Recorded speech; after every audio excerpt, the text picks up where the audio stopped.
Assalamualaikum warahmatullahi wabarakatuh. Innal hamdalillah nahmaduhu wa nasta'inuhu wa nastaghfiruh wa na'udzu billahi min shururi anfusina wa min sayyiati a'malina. May yahdihillahu fala mudilla lahu wa may yudlil fala hadiyalah. Asyhadu an la ilaha illallah wahdahu la syarikalah wa asyhadu anna sayyidana wa nabiyyana Muhammadan abduhu wa rasuluh la nabiyya ba'da. Allahumma sholli ala nuril anwar wa siril asrar wa tiryakil aghyar wa miftahi babil yasar sayyidina wa maulana Muhammadinil mukhtar wa alihi athhar wa ashabihil ahyar adada ni'amillahi wa ibdalih, amma ba'd. Teman-teman semua yang dirahmati oleh Allah Subhanahu wa taala, alhamdulillah kita dipertemukan kembali oleh Allah dalam keadaan sehat walafiat, tidak kurang satu apapun.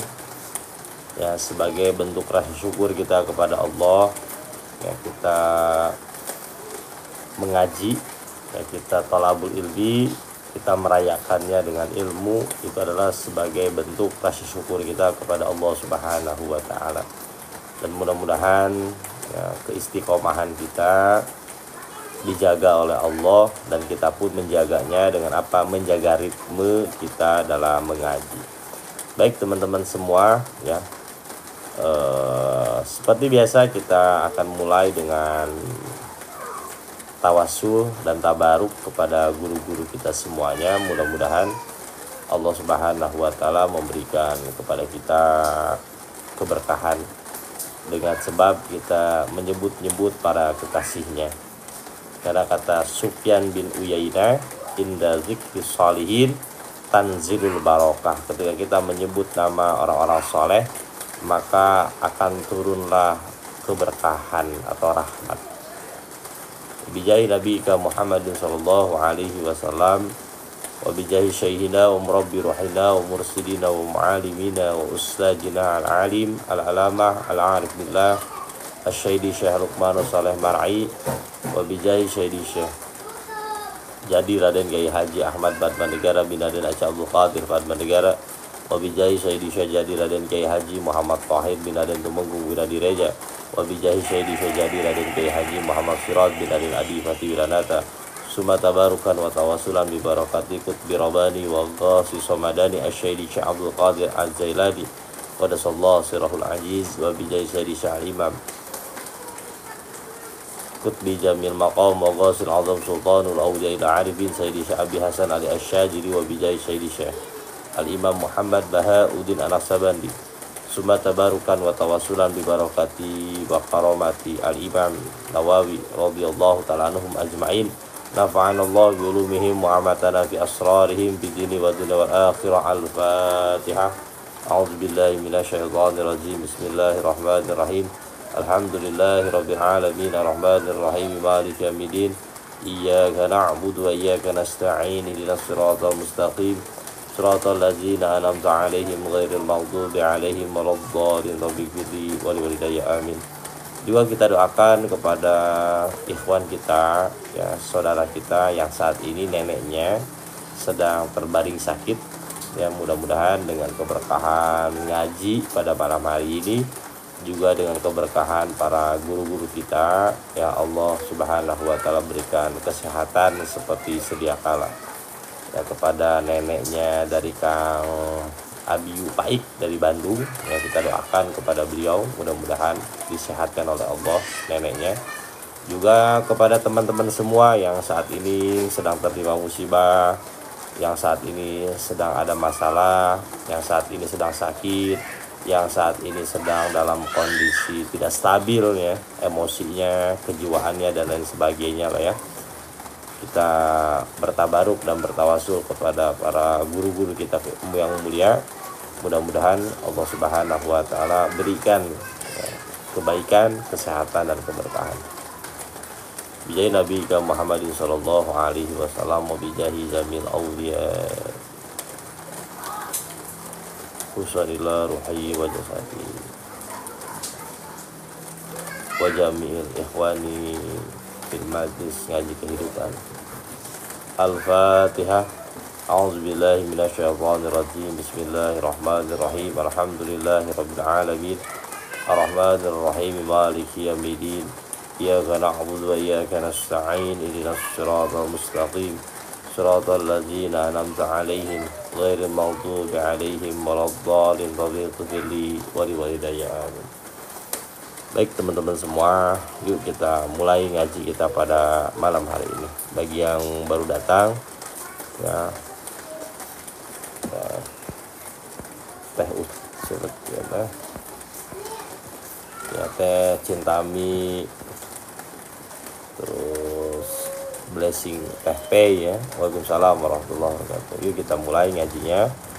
Dibuka di halaman 23 dengan menggunakan kitab Riyadhus Shalihin. Jadi kalau cetakannya sama kayak gini nih, ya dibuka di halaman 23. Jadi yang belum punya kitab silahkan miliki kitab Riyadhus Shalihin, karena ini akan dipakai lama gitu ya, akan dipakai seterusnya. Kalau yang sampul hijau halaman 31. Saya izin pakai kacamata ya, mata saya agak merah biar nggak kelihatan.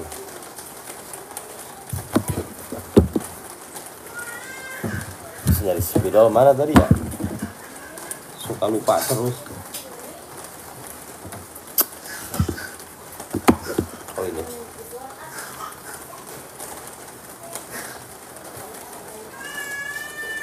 nggak bisa baca kitab kuning. Saya juga dulunya nggak bisa, nggak ada yang tiba-tiba lahir bisa baca kitab kuning tuh, nggak ada. Ya belajar, nanti kita kan belajar nahwu shorof ya.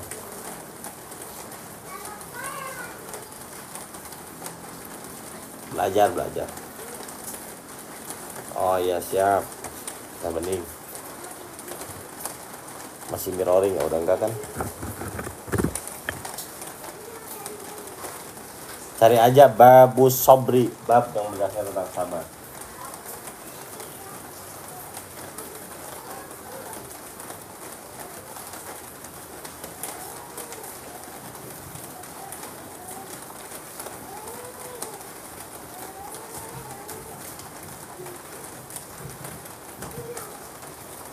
Dan teman-teman ya, ketika kita ngaji kitab Riyadhus Shalihin, mohon dijaga adabnya.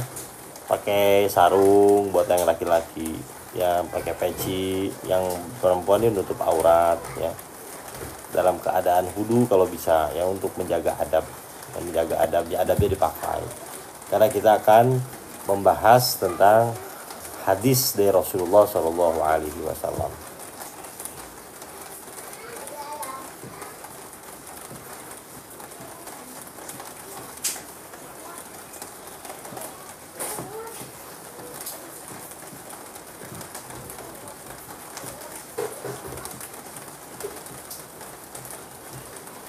Judulnya adalah Babus Sabri. Bab yang menjelaskan tentang sabar ya. Apa itu sabar? Pernah kita jelaskan bahwa sabar adalah al-imsak, menahan. Apa yang harus ditahan?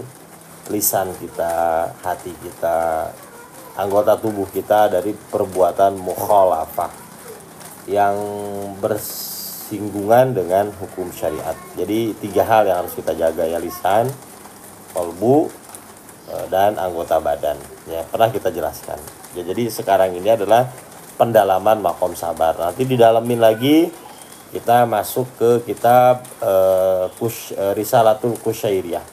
Jadi ini pendalaman ya. Jadi mudah-mudahan teman-teman semua di minggu ini kita membahas makom sabar secara komprehensif, secara mendalam, agar teman-teman semuanya mendapatkan zauk dari rasa sabar itu ya. Jadi dapat feel-nya, dapat rasa dari sabar itu. Jadi bukan hanya sekedar informasi, tapi kita sudah mendapatkan rasa dari sabar itu ya.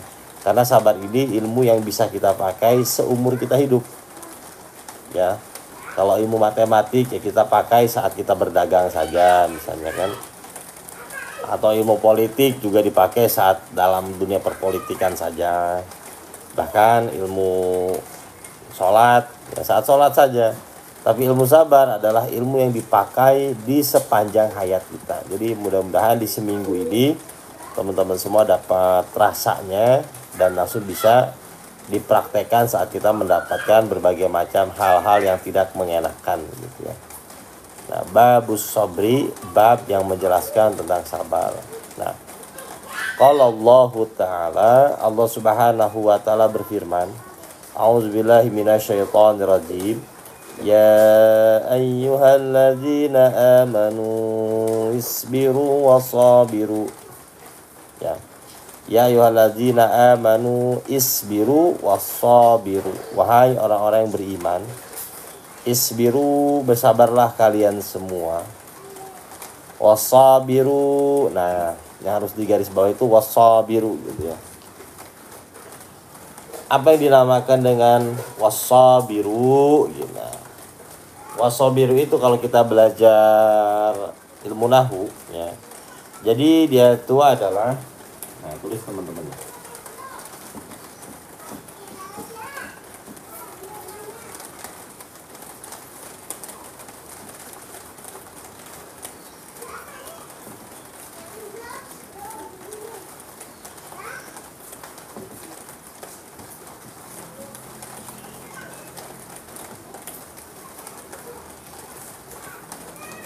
Satu kalimat yang membutuhkan kepada yang lainnya. Jadi kalau isbiru dia tidak membutuhkan kepada yang lainnya. Bersabarlah kalian semua. Nah kalau wasabiru, dan perdalamlah sabar kalian gitu. Nah jadi wasabiru di sini adalah yufidu istiraq, membutuhkan kepada yang lainnya. Artinya gini, ketika kita ingin mendapatkan sabar, ya kan? Nah, kita membutuhkan orang-orang lain, satu tempat, satu komunitas yang bisa membuat kita sabar. Artinya wasabiru di sini adalah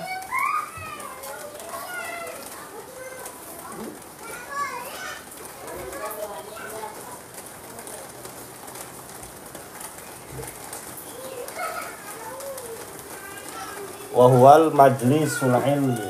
Dia adalah majlis ilmu. Dia adalah satu kumpulan, satu komunitas, satu orang-orang yang saling dukung-mendukung dalam kesabaran. Jadi ketika kita ingin mendapatkan sabar, ya, kita membutuhkan sebuah komunitas untuk apa? Untuk memberikan rasa sabar dalam diri kita itu tadi. Jadi sabar itu tidak mungkin bisa kita dapatkan ketika kita sendirian. Dia membutuhkan pihak lain untuk memberikan rasa sabar ke dalam diri kita. Ya, jadi ya ayyuhalladzina amanu isbiru wassabiru. Wahai orang-orang yang beriman, bersabarlah kalian semua. Wasabiru, dan kemudian saling tolong menolonglah kalian dalam rasa sabar itu tadi. Seperti halnya juga yang dijelaskan dalam surat Al-Asr. Wal asri innal insana lafi khusrin illa ladzina amanu wa amilus solihati wa tawassaw bil haqqi wa tawassaw bis sabr. Celaka manusia itu kecuali, ya kan, orang-orang yang beriman kemudian melakukan amal, setelah itu apa yang dia kerjakan? Wa amilus solihati wa tawassaw bil haqqi, dan saling menasihati dalam kebaikan, hak. Wa tawassaw bis sabr, dan saling memberikan wasiat dalam kesabaran. Jadi ayat ini nyambung kepada surat Al-Asr, ya, saling membantu, membahu di antara kita semua dalam kesabaran. Nah, ini pentingnya majelis ilmu, ya. Dan teman-teman semua yang pernah kita jelaskan semalam tuh, ya, bahwa sabar itu adalah satu pengalaman panjang ketika kita menghadapi sebuah kenyataan. Dibarengi oleh apa? Dibarengi oleh ilmu. Karena kalau kita hanya bersabar saja Oke, tanpa dibarengi ilmu, kita menjadi ahlu musibah namanya. Apa sih makna ahlu musibah? Dia jago menghadapi musibah tapi tidak pernah belajar dari musibah tersebut, sehingga tidak menjadikan dirinya jadi ahlu sabri gitu. Jadi bedanya ahlu sabar dengan ahlu musibah. Ahlu musibah adalah mereka yang terus-menerus ditimpa oleh musibah tapi tidak mengambil ilmu dari musibahnya. Sedangkan ahlu sabar adalah mereka yang jatuh bangun dalam musibahnya lalu dia mengambil pelajaran. Ada ilmu yang dia ambil dari musibahnya gitu. Sehingga dia menjadi ahlu sabri, manusia yang bersabar. Nah, sabar itu membutuhkan kepada satu aliansi. Nah, di sini yang paling ideal adalah majelis ilmu. Komunitas yang bergerak dalam bidang keilmuan. Karena sabar itu mempunyai 3 pondasi kan. Nah, pondasi yang paling utama adalah ilmu itu sendiri. Ilmu, hal, dan amal. Nah, bagaimana kita mampu mempraktekkan sabar kalau kita tidak tahu, ya, tidak tahu apa? Tidak tahu cara bagaimana kita bersabar. Artinya sabar itu harus dibangun melalui ilmu dulu gitu. Oke, teman-teman, mudah-mudahan surat Ali Imran ayat 200 ini bisa dipahami, oke? Nah, itu yang pertama tuh.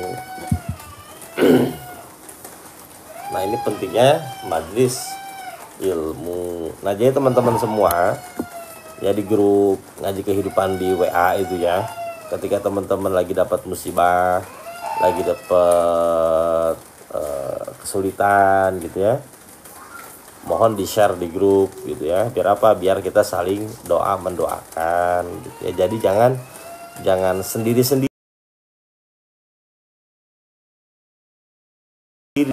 tentang masalah ini, apa yang sedang kita hadapi. Di-share aja nggak apa-apa. Ya, nge-share kebaikan, kebahagiaan, dan nge-share kesedihan kita. Misalnya ada yang meninggal saudara kita ya. Terus kalau misalnya kita lagi sedih gitu ya, saya lagi ini nih, tolong minta doanya ya teman-teman semua. Ya nggak apa-apa ya, minta doanya gitu. Jadi barangkali ya di grup kita ada wali ya kan, ada wali, doanya diijabah oleh Allah gitu ya. Zahro ya nggak apa-apa minta doanya, nggak apa-apa. Di grup tuh aktif aja, aktif ya, jangan sampai pasif gitu ya. Aman ya sampai sini ya. Kita lanjutin yang kedua. Wa qala ta'ala a'udzu billahi minasyaitonir rajim. Wa lanabluwannakum bisyai'im minal khawfi wal ju'i wa naqsim minal amwali wal anfusi was samarat wa basyiris sabirin. Wali murid. Walanabluwannakum, dan pasti akan kami uji mereka. Oh, itu sotomi, ini kesukaan saya nih.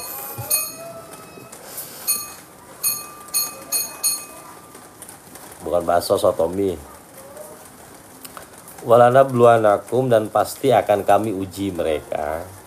Bisyai'in, dengan sesuatu, the little thing ya. Sa'in itu the little thing.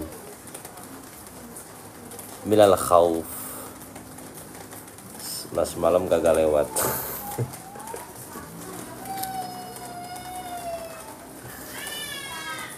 enggak ntar aja, enggak sopan ya, enggak sopan. Apalagi baca Quran. baca hadis Rasulullah sambil makan, enggak sopan. Walanabluwannakum, dan pasti akan kami uji mereka. Nah, teman-teman nih, saya ajari ilmu nahwu juga ya, pengetahuan juga ya.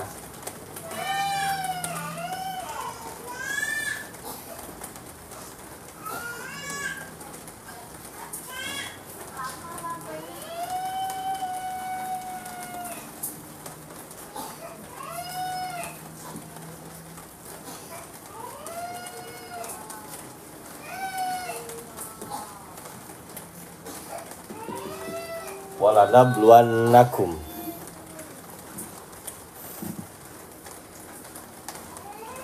Walanabluwannakum, dan pasti akan kami uji mereka, kan gitu dalam terjemah dalam depag seperti itu kan. Nah di sini adalah lamnya lam litaukid. Lam litaukid itu artinya lam untuk sebuah penekanan. Nah di sini juga ada nun taukid. Jadi dua-duanya adalah satu kalimat untuk penekanan. Jadi gini ya, arti di bahasa Indonesia kan begini. Dan benar-benar pasti akan kami uji mereka. Jadi artinya gini. Kum di sini kan kepada apa? Kepada linas.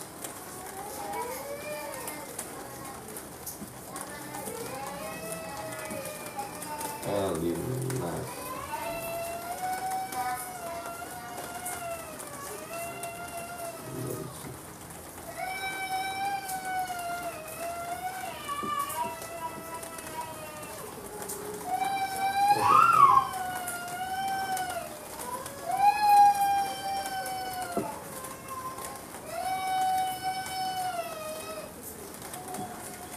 Nah ini khitabnya ya.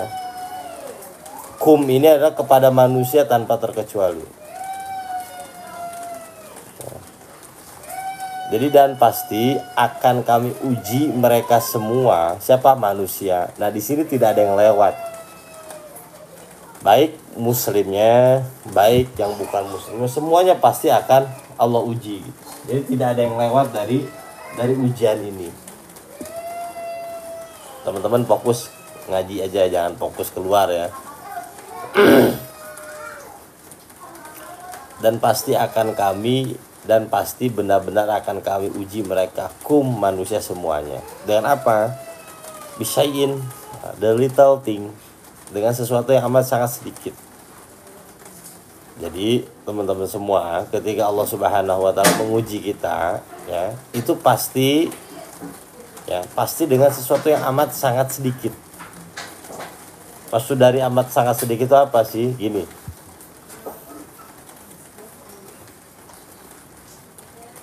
Ini kehidupan kita nih, ya. Nah, bisyai'in presentasinya cuma segini nih.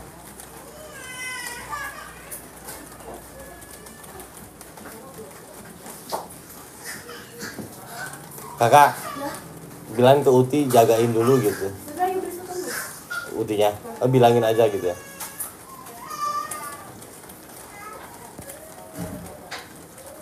Ya, nah ini dengan bisa ini tuh ini.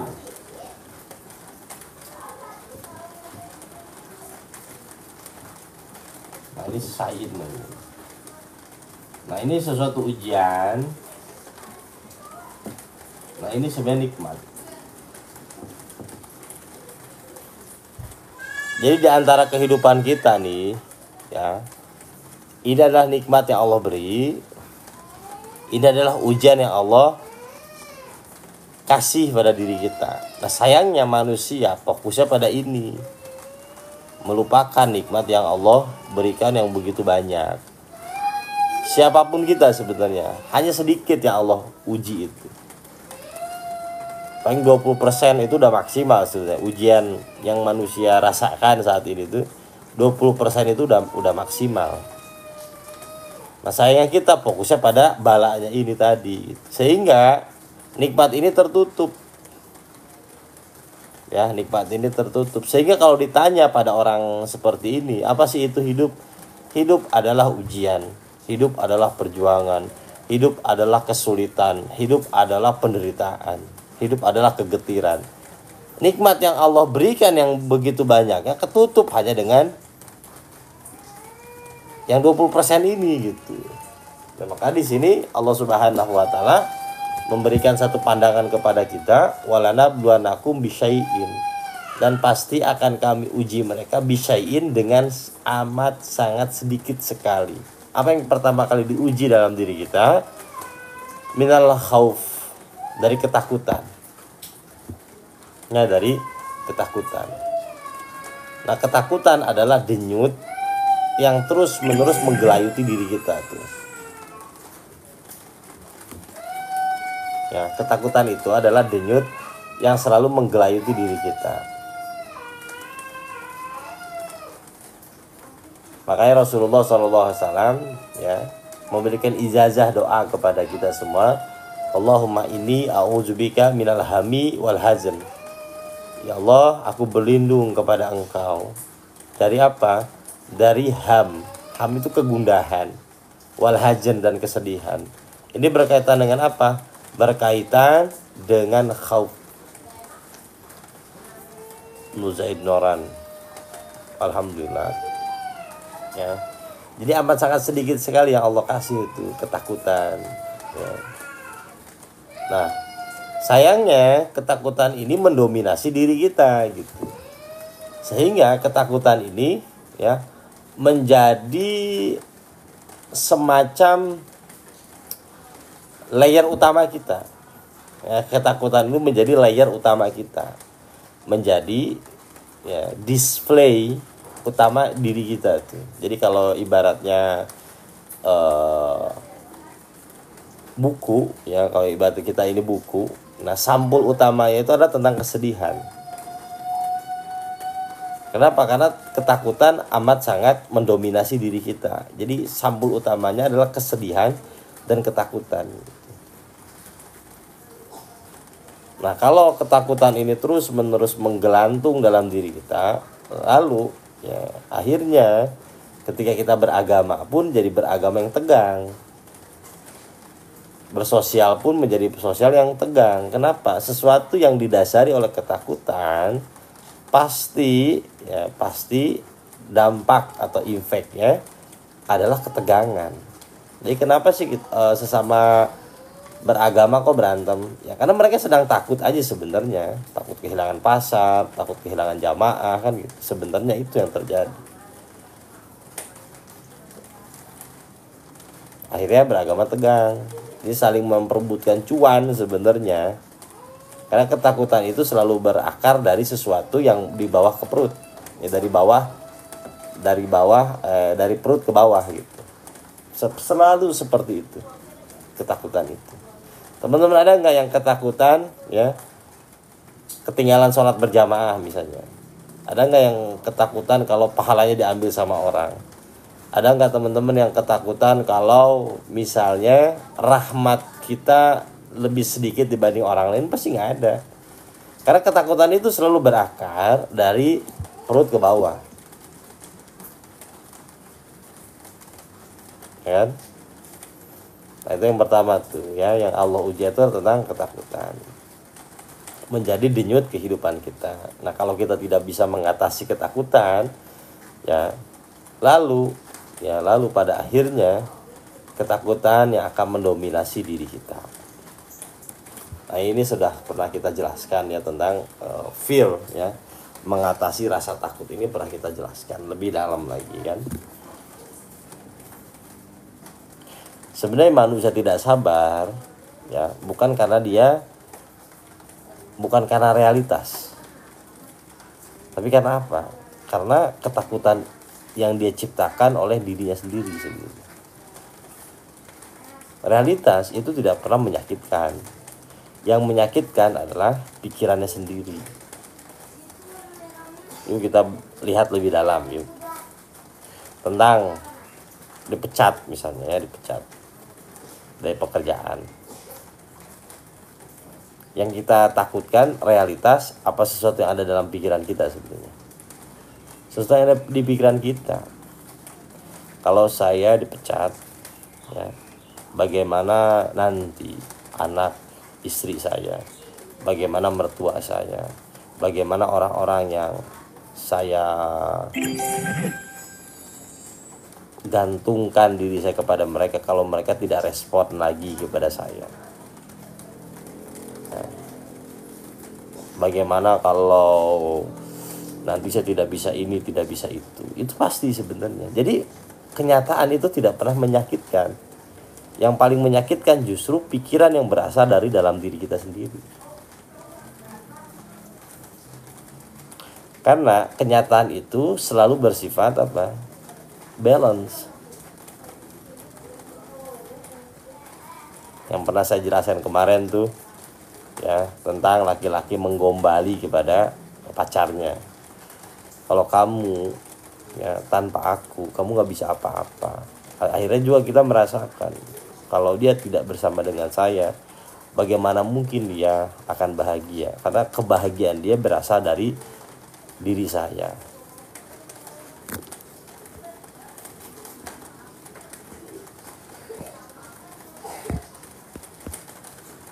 Ya, karena kebahagiaan dia berasal dari diri saya. Ternyata setelah dia nikah sama orang lain, dia lebih bahagia dibanding nikah dengan kita gitu. Bagaimana kalau nggak ada saya ini perusahaan? Ternyata begitu nggak ada kita, perusahaan lebih maju kan gitu. Itu kan ketakutan saja yang kita bayangkan kan gitu. Bagaimana anak-anak kalau nggak ada saya? Ternyata anak-anak lebih sukses kalau ada kita, kan bisa jadi ya gitu loh. Nah itu pikiran-pikiran ya, pikiran-pikiran. Nah itu khauf namanya. Yang kedua adalah wal ju', rasa lapar ya, rasa lapar.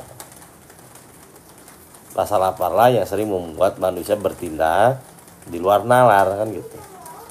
Baik lapar secara fisik ya, karena kita kekurangan makanan, atau lapar secara emosional, butuh perhatian, caper kan akhirnya gitu, atau lapar secara spiritual, mencari pengakuan, atau lapar secara pangkat ya,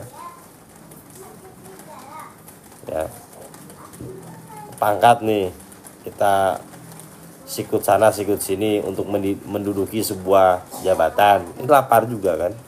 Jadi ju di sini bukan hanya terkait lapar secara fisik, tapi lapar secara apa? Lapar secara emosional, lapar secara spiritual. Nah ini lapar spiritual dan lapar secara mental itu lebih berbahaya, yang lebih berbahaya. Nah, ini manusia akan diuji oleh rasa lapar ini tadi gitu. Wanaksi minal amwal, dan kekurangan harta benda. Itu pasti teman-teman ya, sesuatu yang pasti. Ada manusia yang Allah kasih hartanya berlimpah, tapi waktu bersama dengan keluarga sedikit kan gitu. Ada yang secara ekonomi biasa saja, tapi ya ketemu istri hampir 24 jam, ya ketemu anak 24 jam, alias nganggur gitu loh, nggak pernah kemana-mana kan. Ya. Jadi manusia selalu seperti itu, jadi up and down ya. Up and down gitu, jadi selalu seimbang sebenarnya. Wal ampus, dan ditinggalkan oleh orang-orang yang kita cintai.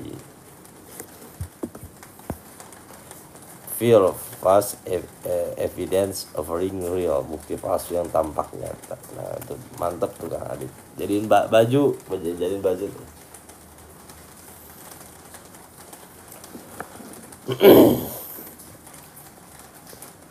Ya, wal anfus, dan ditinggalkan oleh orang-orang yang kita cintai.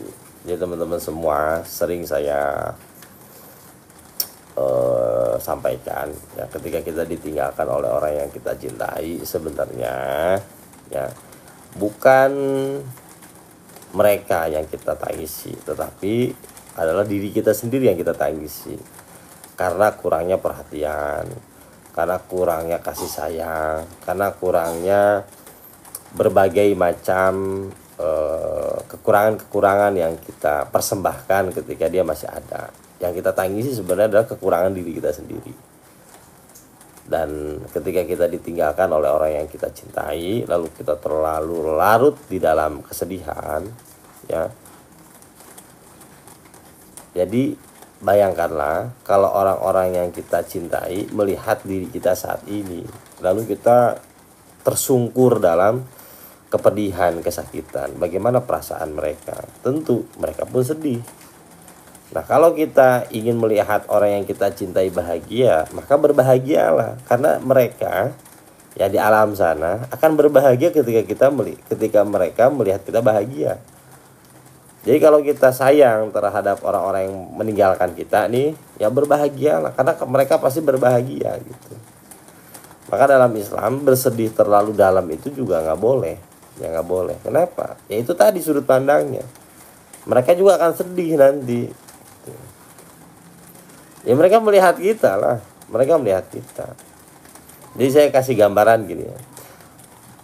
Bayi di dalam perut bisa dilihat nggak sama kita? Bisa kan? Melalui apa? Mesin USG itu bisa dilihat kan? Nah perut ngelihat keluar bisa nggak? Nggak bisa. Bayi yang ngelihat keluar nggak bisa. Sama halnya dengan alam barzah, ngelihat kita tuh jelas, kita nggak bisa melihat ke sana gitu. Jadi orang yang meninggal yang melihat kita, apalagi malam Jumat ya, malam Jumat tuh ya mereka datang ke rumah kita, ngelihat bagaimana si anak cucunya gitu. Itu sudut secara logikanya seperti itu. Ya baik nggak bisa memprediksi siapa ayah atau ibunya. Mungkin kalau dia bisa memprediksi ayah dan ibunya seperti kita, ya mereka memilih nggak dilahirkan.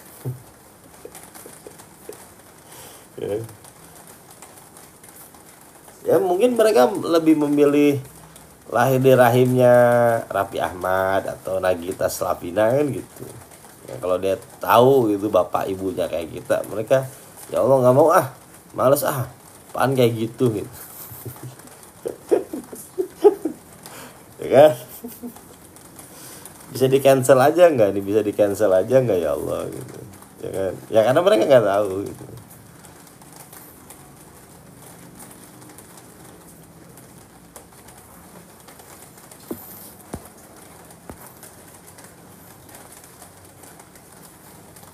Tapi bukannya katanya seluruh katanya, kata siapa itu?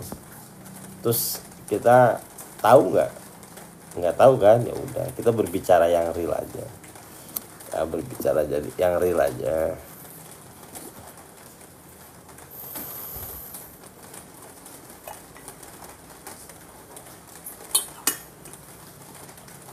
Mending jadi kucing ya, jadi dodol, reinkarnasi jadi dodol aja lah. Itu cara bercandaannya teman-teman ya. Nah jadi kalau kita ditinggal oleh orang yang kita cintai, kita larut dalam kesedihan terlalu lama gitu ya, justru membuat mereka sedih. Berbahagialah, karena mereka pasti berbahagia ketika mereka melihat kita berbahagia gitu ya. Wassamarat, dan kekurangan samarot ya. Samarot itu buah-buahan sebagai simbol dari hal-hal yang bersifat tersier, hal-hal yang bersifat penambahan. Seperti ya makan, cuman makannya di bintang 5 misalnya. Makan, cuman harganya yang beda, berkualitas, bergizi. Nah samarat tuh lebih kepada hal-hal yang bersifat tersier gitu. Ya baju, cuman bajunya tuh yang branded lah gitu. Nah ini kita nggak bisa gitu. Kalau beli baju tuh dilihat harganya dulu, kalau tidak sesuai ya kita lebih memilih yang sesuai gitu. Kopi ya kopi, tapi bukan kopi sasetan gitu. Kopi yang diracik. Teh ya teh, cuman tehnya yang harga 10 juta gitu. Motor ya motor, cuman motor yang Harley Davidson. Samarat itu lebih ke arah hal-hal yang berbentuk tersier sebenarnya. Itu takwilnya seperti itu. Rengginang ungu. Nah kita nggak bisa dapat itu semua gitu ya. Yang bisa dapat itu semua. Jadi motor ya udah yang biasa gitu. Baju yang biasa, kopi yang biasa gitu, rumah yang biasa gitu, rokok yang biasa gitu. Jadi hal-hal yang biasa aja, tapi bisa kita nikmati. Pengen kita pakai baju yang bagus, motor yang bagus, rumah yang indah gitu loh. Tapi kita nggak bisa dapatkan. Nah itu yang dinamakan dengan kekurangan buah-buahan.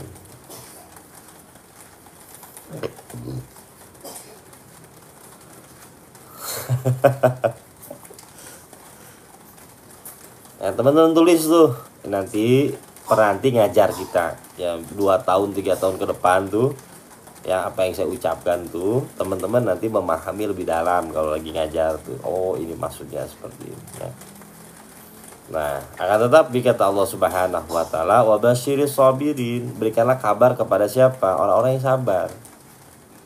Ya, berikanlah kabar gembira kepada mereka yang mampu bersabar. Jadi, ya, ketika kita ditimpa ketakutan, sadari aja ketakutan itu memang ada dalam diri kita.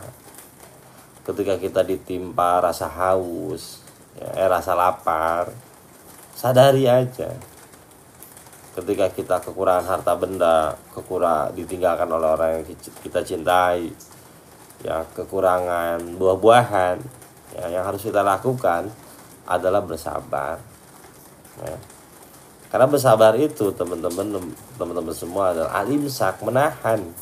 Sebenarnya kita mampu ya berbuat hal yang di luar batas, bisa. Kita mampu melakukan hal-hal yang di luar rasional kita tuh mampu. Di luar batas diri kita tuh mampu. Cuman kita menahan untuk tidak apa? Untuk tidak keluar dari itu semua. Dengan apa? Dengan sudut pandang sabar itu tadi. Ya. Nah, sampai sini ada yang mau ditanyakan, monggo silahkan. Ya.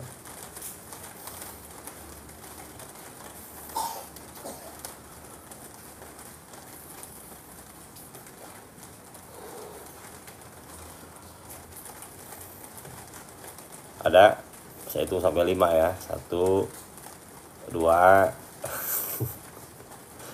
Kalau nggak ada, kita lanjut. Ada nggak? Nggak ada ya. Oke.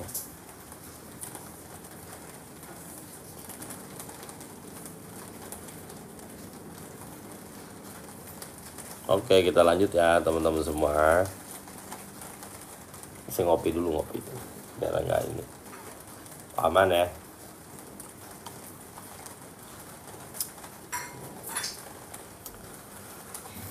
Teman-teman jangan sampai ngantuk ya. Kalau ngantuk ngopi, cuci muka, wudhu. Karena ini pembahasan bagus. Sayang kalau dilewatkan ya. Enggak, saya nggak ngantuk. Jangan tidur, jangan. Izin bertanya Ustadz, ketika kita jadi ahlul musibah, apakah kita harus menjadi hikmah Ustadz? Maksudnya menjadi hikmah itu apa? Jadi teman-teman semua ya, manusia itu pasti jadi ahlul musibah tanpa terkecuali. Karena ujian itu adalah sesuatu yang mengikat diri kita. Tidak pernah lepas, manusia dari musibah itu nggak pernah lepas. Ya, jadi yang harus kita lakukan adalah mencari grup, mencari komunitas, mencari manusia yang apa? Yang bisa memberikan kepada kita cara keluar dari musibah tersebut dengan apa? Dengan sabar. Nah, nanti kita menjadi alul hikmah ke depannya gitu ya. Jadi alul hikmah, betul. Kok nggak dibaca komen-komen? Wabasyir sabirin itu apa? Dan berikanlah kabar kepada orang-orang yang bersabar.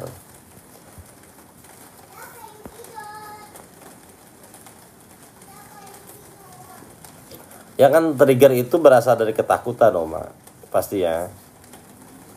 Trigger itu dominasinya adalah dominasi ketakutan sebenarnya. Dan itu sebagai sinyal bahwa kita belum sabar. Kalau kita tertrigger, ya berarti itu adalah sinyal kita belum sabar. Sama-sama. Jidna, yang ayah Jidna nanya apa emang?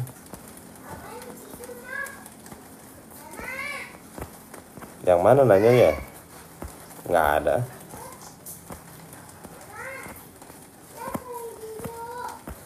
Nanya yang mana ya? Coba tanya lagi.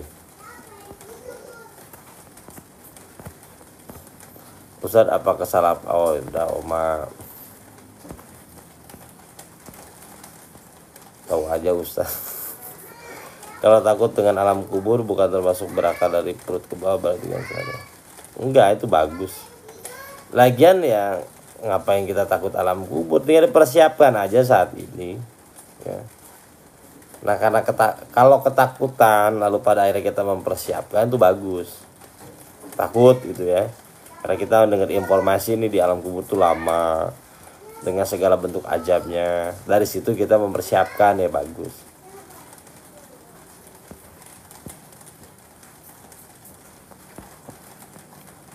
Ya sehabis studio. Yang mana teh Nurisa? Yang mana teh? Coba tanya lagi. Kayaknya ke ini deh. Nggak kebaca kayaknya, nggak kebaca. Coba tanyanya saya nggak berbuat. Yang mana ya? Coba tanya lagi. Tadi katanya banyak ketelan.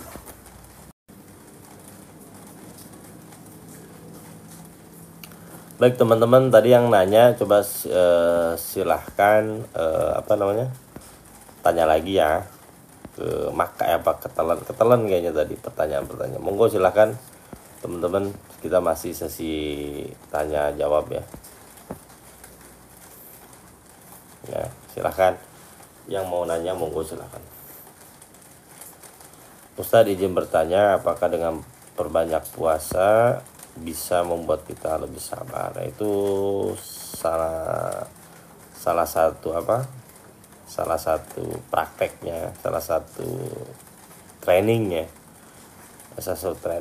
Tapi sebenarnya sabar itu hanya bisa didapatkan oleh diri kita ketika kita mendapatkan bala. Sebenarnya ujiannya langsung itu adalah ya musibah. Di musibah itu adalah soalnya jawabannya adalah makom sabar itu sendiri gitu.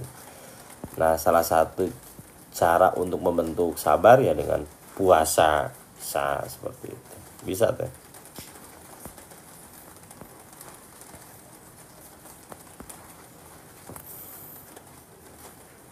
Baik teman-teman yang bertanya lagi. Fahmi Kausar.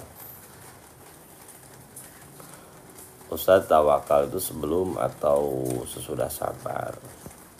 Itu ranahnya beda lagi sebenarnya, ya ranah lagi. Cuman kalau mau dimasukin ya tawakal itu sabar dulu baru tawakal sebenarnya. Minta doa sama Ustadz apa termasuk gak sabar ya? Ya sabar itu ikhtiar dalam sabar gitu.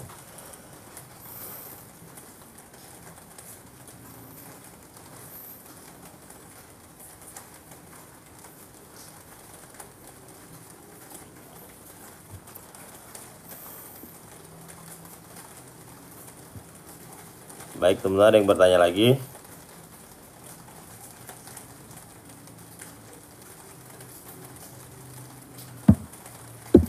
Ada yang tanya lagi gak?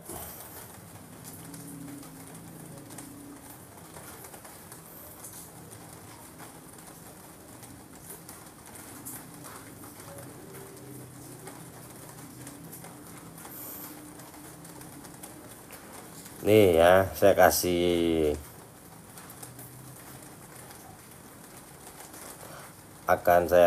cara pandang sabar gini ya. Tulis teman-teman nih, tulis ya. Sabar adalah ketika engkau tidak merasa bersabar.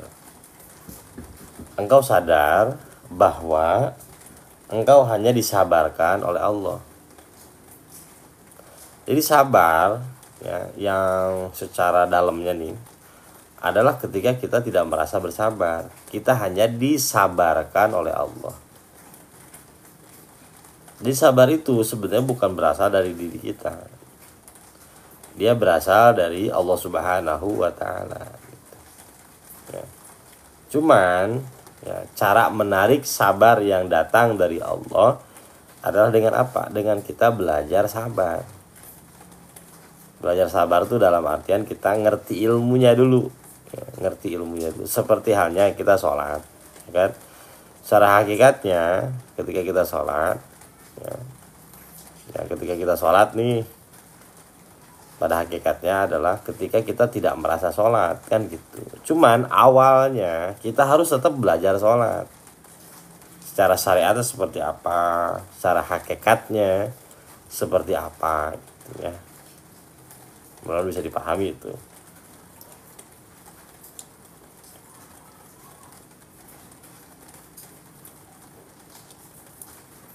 Oke teman-teman, udah ya, kita lanjutin lagi. Masuk ke kitab Riyadhus Shalihin. Wa qala Allah Ta'ala, a'udzu billahi minasyaitonir rajim. Walaman sabara wa ghafara ayat yang di atasnya satu lagi. A'udzu billahi minasyaitonir rajim. Innama yuwaffa as-sabiruna ajrahum bighairi hisab. Hanya saja, jadi innama, nah ini innama itu li faidatul hasr, satu ungkapan menunjukkan kepada hanya saja gitu ya. Tidak ada cara lain gitu ya, tidak ada cara lain. Orang-orang yang mampu bersabar, yuwaffa, Allah akan menggenapkan pahalanya, ajrahum bighairi hisab, tanpa hitungan. Jadi teman-teman semua ya, kalau kita sadar gitu ya, kalau kita sadar kita ini bukan orang yang taat ya, banyak kekurangan-kekurangan dalam diri kita, banyak kesalahan-kesalahan yang sering kali kita lakukan ya, kita orang-orang yang cuek terhadap perintah-perintah Allah gitu ya. Oke, nih. Ada cara mengengineering agar kita mendapatkan apa? Mendapatkan berbagai macam kebaikan-kebaikan yang tidak ya, yang tidak terputus. Ada terputus, yang kebaikan yang dilipat gandakan secara luar biasa oleh Allah. Dengan cara apa? Dengan cara sabar sebenarnya. Jadi saat kita sabar, oke, dan kita tahu ilmunya sabar, nah, di situ kebaikan-kebaikan kecil yang kita lakukan itu bisa berdampak luar biasa gitu, saat dalam kondisi sabar. Kenapa? Karena orang yang sabar dia sedang berada dalam status kehambaan. Karena sabar itu lawannya adalah al-balwa, musibah. Dan musibah itu adalah cara Tuhan menarik diri kita kembali kepada posisi kehambaan kan. Nah ketika kita berada dalam kondisi al-zullu, dhaif, al-jahlu yang kemarin kita jelaskan tuh ya, kita kembali kepada posisi kehambaan kita, lalu kita melakukan kebaikan-kebaikan tuh. Jadi kebaikan yang besar adalah kebaikan yang dilakukan dalam kondisi seseorang menjadi seorang hamba, dalam kondisi inkisar, remuk redam di hadapan Allah. Maka saat kita dalam posisi itu kita melakukan kebaikan, maka pahalanya bighairi hisab. Karena ya biasa-biasanya kalau kita dalam kondisi biasa gitu ya, dalam kondisi kita sedang tidak ditimpa musibah, kita melakukan kebaikan sebenarnya gitu ya. Sebenarnya yang sedang kita lakukan bukan karena Allah, tapi karena iradah kita, karena keinginan kita kan gitu. Sebaliknya ketika kita dalam kondisi kehambaan, ya, ketika kita melakukan kebaikan, ya bighairi hisab, tidak pakai hitungan lagi gitu, dilipat gandakan. Kenapa? Karena kita sedang dalam kondisi kehambaan yang butuh banget kepada Allah, merendah di hadapan Allah, tidak bergantung kepada sesuatu selain Allah. Itu kan kondisi kehambaan tuh. Dan kita beribadah dalam kondisi itu, ya bighairi hisab. Ya maksudnya tuh di sini gitu ya, maksudnya tuh pada ayat ini ada seperti itu gitu. Oke, kita lanjutkan ayat yang lainnya.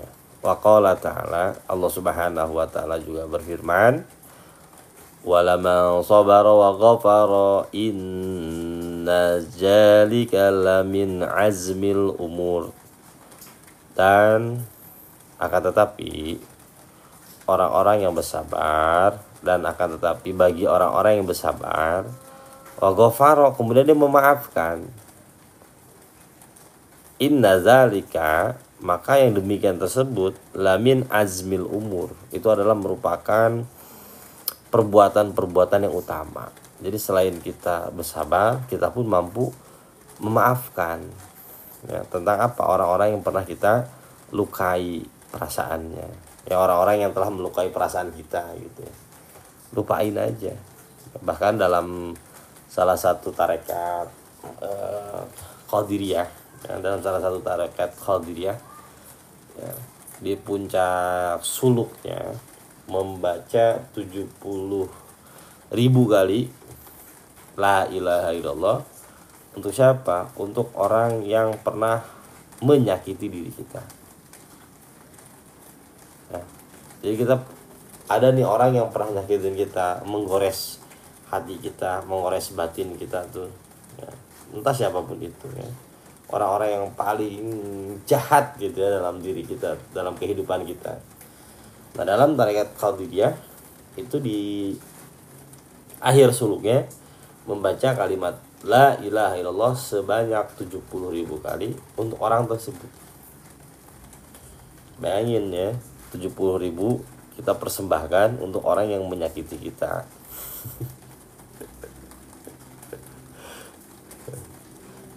Ya pasti ada kan orang-orang yang nyebelin, orang yang ngeselin, orang-orang membuat kita terluka, itu pasti ada tuh. Nah, kita ngirim 70.000 la ilaha illallah untuk orang tersebut. Kenapa? Ya, karena memang lamin azmin umur itu adalah sebuah perkara yang amat sangat mulia gitu. Ya, seperti halnya Rasulullah di kota Taif. Nanti dijelaskan di hadis ini ada di kitab Riyadhus Shalihin itu. Ya, sebenarnya ketika kita tidak memaafkan orang lain gitu ya, itu adalah proses penghambat perjalanan spiritual kita. Nah, kita nggak memaafkan orang lain nih, itu adalah proses penghambat perjalanan spiritual kita. Kenapa? Ada energi negatif yang kita simpan. Apa itu? Dendam. Dia melukai diri sendiri sebenarnya.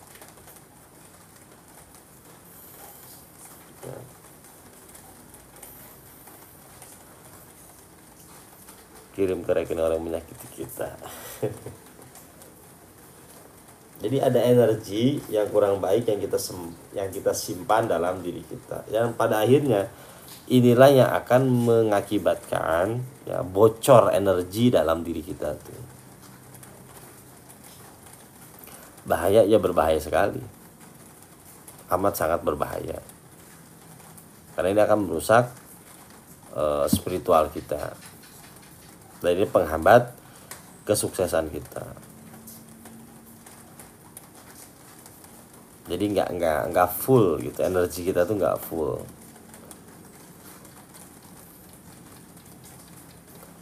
Bahkan kebaikan-kebaikan yang kita lakukan sebenarnya kalau masih ada dendam kepada orang lain tuh, ya sebenarnya dalam rangka untuk menunjukkan kepada orang tersebut bahwa kita lebih sukses.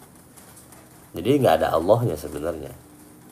Contoh misalnya kita pernah menikah lalu kita cerai nih, ya, disakiti nih kita sama pasangan kita yang dulu, ya. Lalu kita semacam menunjukkan I can live with you, I can live without you. Aku bisa hidup tanpa kamu. Lalu aku bisa lebih sukses, ya, hidup tanpa dengan kamu. Pembuktian kan. Lalu kita ibadah di situ, berdoa di situ, melakukan ini itu. Ya, pada hakikatnya bukan karena Allah, tapi karena siapa? Karena mantan kita itu tadi, ego yang bermain tuh di situ. Itu untuk masalah pernikahan. Untuk masalah kehidupan pun sama sebenarnya. Kita pernah di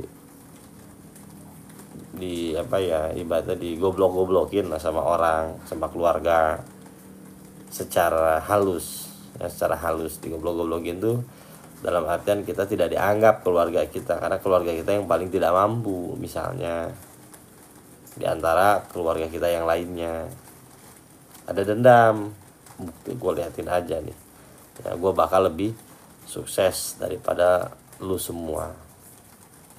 Lalu kita kerja keras, usaha, wirid, lain sebagainya lah gitu kan. Apa? Untuk menunjukkan bahwa kita lebih sukses.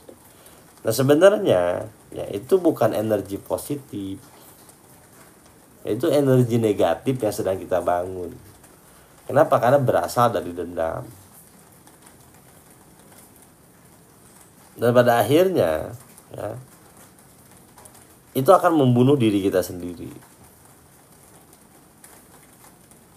ya, hanya akan membunuh diri kita sendiri.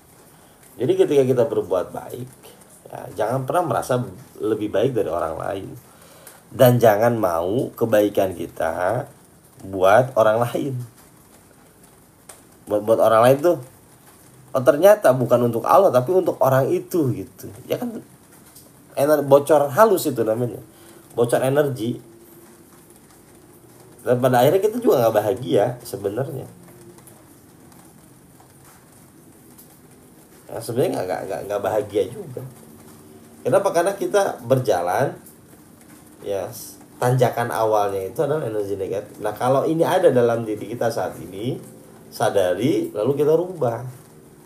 Bukan untuk yang lain, bukan untuk menunjukkan, bukan untuk kita lebih hebat, lebih unggul, bukan.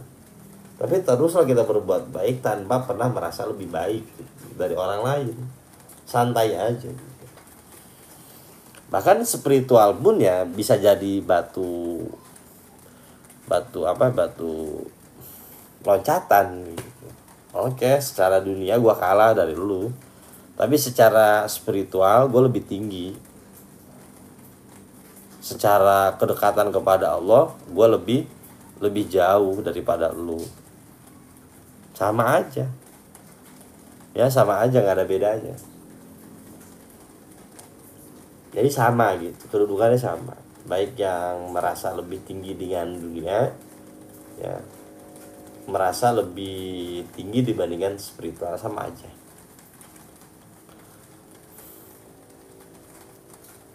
Itu jebakan spiritual. Jebakan spiritual.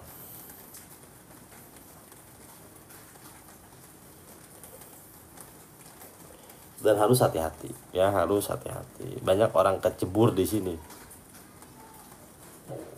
Ya banyak orang kecebur di sini. Jadi yang tadinya media sosial sebagai sarana untuk mendekatkan, nah kalau dengan kondisi seperti ini malah menjauhkan. Ya. Bukan mendekatkan, malah menjauhkan. Karena saling flexing di antara kita. Ada yang flexing spiritual, ada yang flexing dunia. Ya capek banget lah, capek banget. Itu nguras energi, ya nguras energi banget. Dan akan membunuh diri kita sendiri sebenarnya.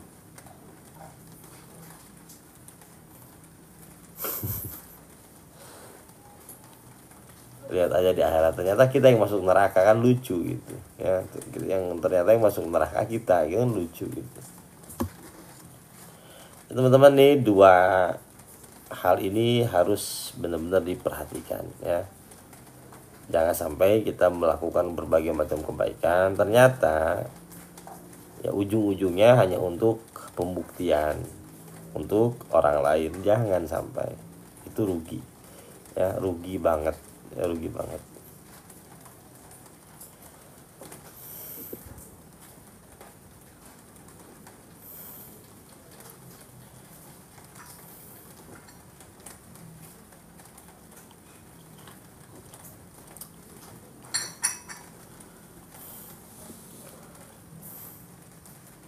Ya udah gitu aja.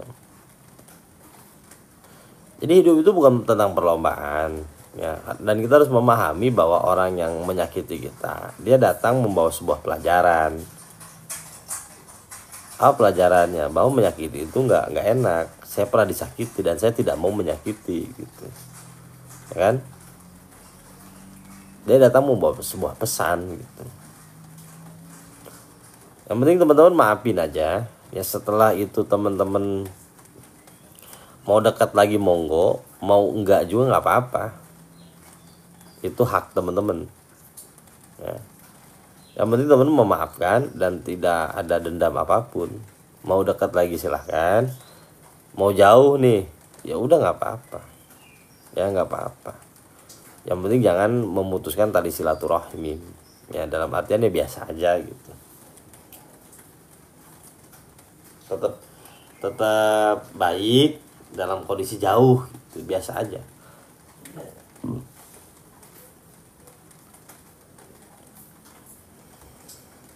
Dan saran saya teman-teman, ya ketika kita disakiti oleh orang-orang toksik nih ya, teman-teman jangan pernah mengemis, lepasin aja ya, lepasin, tapi kitanya nggak dendam, biasa aja gitu. Nah, melepaskan bukan berarti berakhir segalanya, karena kita sadari ya, karena kita sadari nih ya, engkau lebih pantas berbahagia di sana dan aku lebih pantas berbahagia di sini. Jalan kita berbeda ya, saling melepas gitu. Sebenarnya kan gini teman-teman nih ya, saya lebih dalam lagi. Dari mana sih kesakitan dari relationship ini berakar? Sebenarnya dari ego. Dari ego. Ego ingin ego ingin meluk. Meluk itu dalam ego ingin memiliki, ego ingin mengendalikan. Itu dari situ sebetulnya. Nah, ego ingin memiliki, ego ingin mengendalikan. Dari situ akarnya. Lalu pada kenyataannya tidak ada yang bisa kita miliki, tidak ada yang bisa kita kendalikan, kan gitu. Bahkan diri kita sendiri pun gak bisa kita kendalikan, gak bisa kita miliki, ya kan? Nah, kita ingin memiliki sesuatu di luar diri kita. Lalu kenyataannya, faktanya gitu ya, tidak bisa. Dari situ kita timbul ketakutan, timbul kesakitan yang diakibatkan oleh diri kita sendiri. Ekspektasi namanya itu. Ya, berbahaya sebenarnya. Jadi sebenarnya orang lain tuh gak pernah nyakitin kita. Yang menyakiti kita adalah ekspektasi kita yang kita bangun terhadap orang tersebut sebenarnya. Tentang laki-laki awalnya baik, lalu kita menganggap oh dia udah laki-laki baik, laki-laki soleh, laki-laki bertanggung jawab, laki-laki berkarismatik, laki-laki ini dan itu gitu kan. Ekspektasi kita kan sudah membumbung tinggi. Lalu pada kenyataannya berbeda. Ya, bukan kenyataannya berbeda sebenarnya ya. Ekspektasi kita mendahului kenyataan. Coba dari awal kita tidak berekspektasi apa-apa, biasa aja gitu ya. Melihat dia manusia, dia pasti punya salah, pasti punya kurang gitu. Melihat orang lain dengan diri kita tuh sama gitu, tidak ada perbedaan. Ya makanya biasa aja gitu. Nah, kalau teman-teman sudah melihat ya, kalau sudah melihat dengan sudut pandang seperti ini gitu ya, teman-teman udah enak. Ya udah enak menjalani kehidupan, berteman dengan siapapun, berbisnis dengan siapapun, bersosialisasi dengan siapapun, ya aman, karena melihat ya manusia di luar diri kita sama dengan kita gitu. Mempunyai potensi salah ya, dan memiliki potensi untuk baik gitu. Ya kan, memiliki potensi salah dan memiliki potensi baik. Nah, sayangnya kita begini, untuk orang lain kita taruh kesempurnaan, untuk diri kita sendiri kita taruh kesederhanaan. Untuk diri kita sendiri kita taruh kekurangan. Orang lain harus sempurna, diri kita melakukan salah ya nggak apa-apa. Ini yang banyak terjadi itu seperti itu, ya kan? Yang banyak terjadi itu seperti itu. Akhirnya ketika orang lain melakukan salah, kita langsung ilfil, kita cabut. Tapi ketika kita melakukan salah, kita excuse. Ego namanya. Apalagi kalau kita sudah mendapatkan paham-paham ideal. Ya, paham-paham ideal, tau nggak? Laki-laki kalau sekali ngebohong pasti akan berbohong seterusnya. Digebuk. Semua laki-laki itu seperti itu. Dan kita percaya kata-kata orang yang tidak kita kenal sama sekali. Dan kita gebuk kepada suami kita. Akhirnya suami kita tuh kurang terus, tertanam dalam chip memori kita. Wah, dia pasti bohong terus. Udah gak bakal bener. Ya, kalau keluar rumah udah pasti selingkuh. Kalau keluar rumah dia pasti melakukan ini dan itu. Ya kan? Ya. Ataupun tentang perempuan ya sama. Perempuan ketika minta duit, nggak bakal bener nih, ya. Oh, ini pasti perempuan yang pengeretan. Kita mendengar dari siapa? Dari orang yang tidak kita ketahui.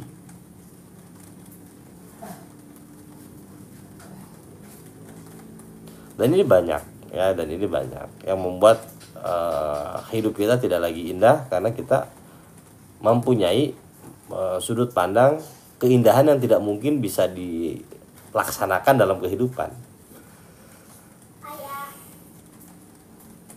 Halo, tutupin pintunya.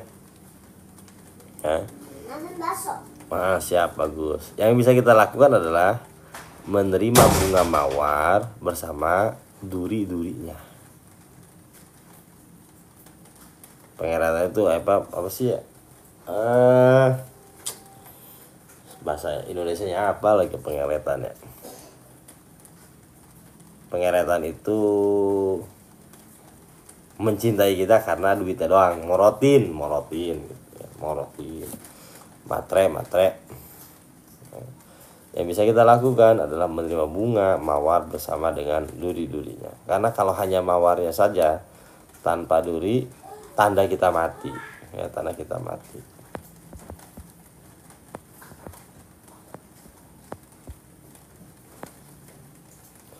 Sabar sulit kalau nggak melihat Allah. Jadi orang yang sabar sebenarnya udah melihat Allah. Wis. Sekjen kalau udah mengeluarkan sabdanya dalam, nggak salah jadiin sekjen.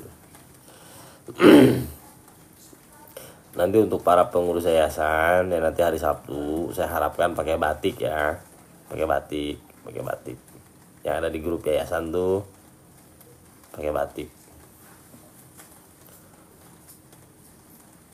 Batik partai juga nggak apa-apa, kalau nggak ada pakai batik partai juga nggak apa-apa.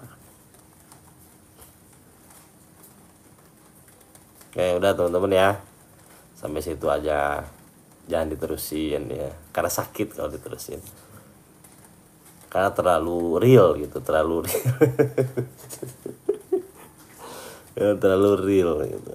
Sebenarnya gini nih, saya bisa tahu ini tahu itu dari mana sih? Ya, dari pengalaman pribadi saya. Bukan dari yang lain, tahu dari pengalaman saya sebenarnya. Melihat manusia sebagai manusia. Jadi yang paling susah itu memanusiakan manusia. Melihat manusia sebagai manusia gitu. Itu paling sulit. Ya.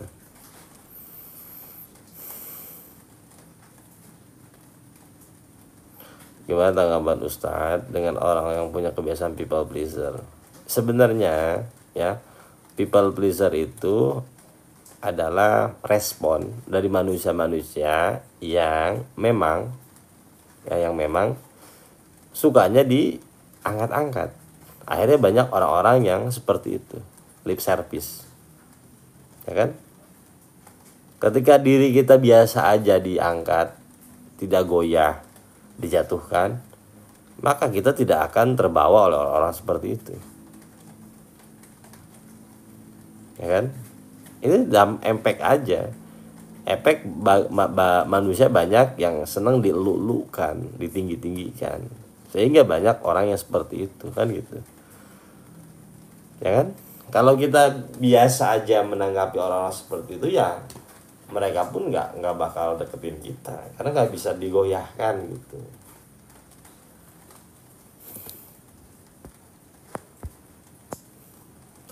Pengalaman saya juga Pak Ustadz. Siap Kang Dian, jagain ya durennya, jagain duren.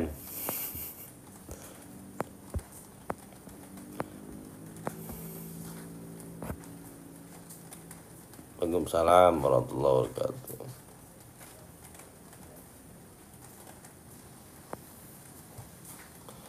Melihat manusia, caranya adalah melihat sebagai manusia. Jadi memanusiakan manusia, caranya adalah melihat dia sebagai manusia gitu. Nah, seperti itu.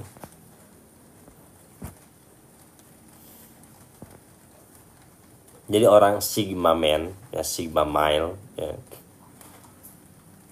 Sigma Mile itu ada tuh, ya. Adalah mereka yang, jadi gini, Sigma, ada kan manusia Sigma Mile tuh, ya. Orang yang mencapai level apa ya, ya energi yang luar biasa tuh. Sigma Mile tuh jadi pemimpin, jadi apa ya, daya tarik tuh, namanya Sigma Male. Mereka yang tidak butuh pujian, mereka yang tidak jatuh oleh cibiran, karena mereka sudah tahu dirinya. Jadi orang yang mau muji, dia udah tahu dirinya, gue nggak seperti itu, ngapain lu muji gue. Ada orang yang ngejatuhkan, gue bukan seperti lu, ngejauhin gue, ya salah, gue bukan itu. Jadi orang yang sudah tahu dirinya, maka otomatis dia akan menjadi Sigma Male. Banyak tuh orang-orang sekarang belajar untuk menjadi Sigma Male, sampai baca bukunya, sampai dijadiin apa ya, Thomas Shelby itu kan, Thomas Shelby itu, atau dijadikan orang-orang yang mempunyai pengaruh-pengaruh besar tuh dijadiin apa, foto di rumahnya kan, pengen kayak gitu. Ya nggak bakal gitu, cuman baca itu nggak bakal juga orang-orang yang mempunyai pengaruh besar ditempel di fotonya, tiba-tiba kita jadi gitu tuh nggak bakal sebetulnya. Jadi Sigma Male dalam diri kita bisa terwujud nih ya, ketika kita sudah tahu diri. Jadi ilmu yang paling mahal tuh ilmu tahu diri sebenarnya. Karena orang yang sudah tahu diri, ketika ada orang yang membicarakan dirinya, dia sudah tidak peduli gitu loh. Dia nggak bakal mengklarifikasi. Karena yang tahu dirinya sendiri. Orang lain mau ngomong apa ya bodo amat, bukan gua itu. Dia tidak pernah mengklarifikasi terkait dengan orang-orang ngomong apa. Ya terserah lu mau ngomong apa tentang gua gitu. Karena gua udah tahu diri gua gitu. Orang mau naikin dia juga gak bakal dia terbang, karena dia tahu dirinya seperti apa.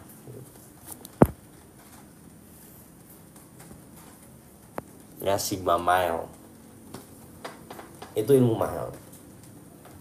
Tahu diri yang menyebabkan dirinya tuh sudah tidak lagi terprovokasi oleh pancingan-pancingan dari luar. Jadi sabar, ya sabar nih yang kita bahas pada malam hari ini.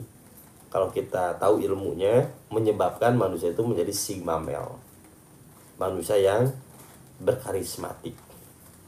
Orang karismatik adalah dia yang diawali oleh sabar sebenarnya.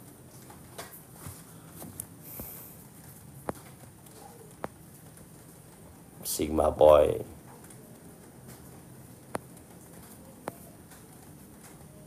Nah, dia tidak butuh lagi validasi. Jadi dia hidup nyaman dengan diri sendiri.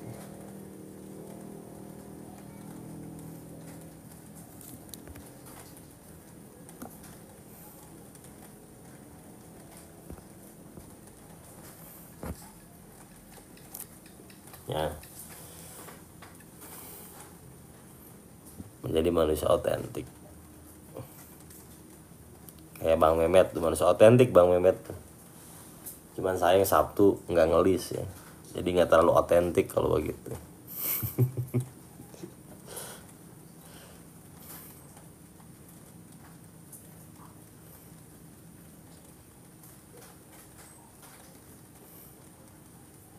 Alfamel,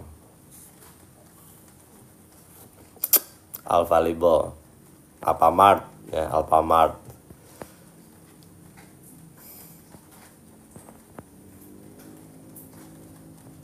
Ya itu hadis, Kang Hisan, hadis. Nggak tahu, saya nggak tahu, lupa lagi, nggak tahu hadis, nggak tahu makalah. Alfart. Ya, lalu lanjut ya.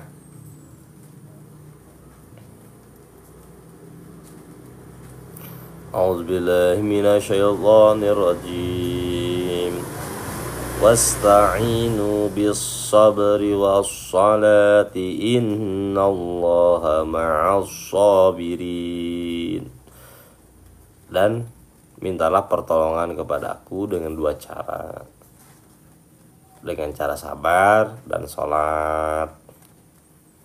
Dan sesungguhnya Allah beserta dengan orang-orang yang sabar. Sudah kita jelaskan semalam tuh ya, secara komprehensif. Jadi innallaha ma'as sabirin, sesungguhnya Allah beserta dengan orang sabar. Kenapa Allah beserta dengan orang yang sabar? Orang yang ditimpa musibah, lalu dirinya kembali pada kesejatian hambanya. Dengan apa? Dengan kebodohannya, dengan kelemahannya, dengan kerendahannya.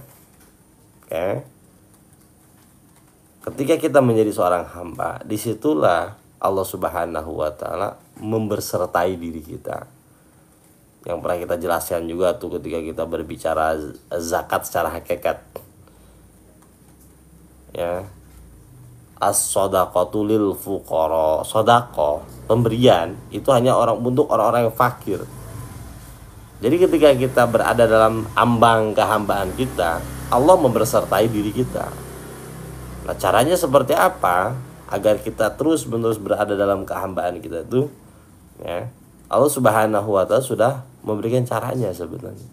Dengan cara sholat, dengan sabar. Sholat, sabar, sholat, sabar. Jadi teman-teman semua, suluk yang teman-teman lakukan ketika dalam masa musibah, perbanyak sholat, perbanyak sabar. Karena gini, ada ikhtiar-ikhtiar yang tidak bersifat duniawi yang bisa kita lakukan untuk mengentaskan masalah duniawi kita. Kita kan sudah nyoba nih ya, melakukan ini, melakukan itu, wirid ini, wirid itu, jarak ke sini, jarak ke situ.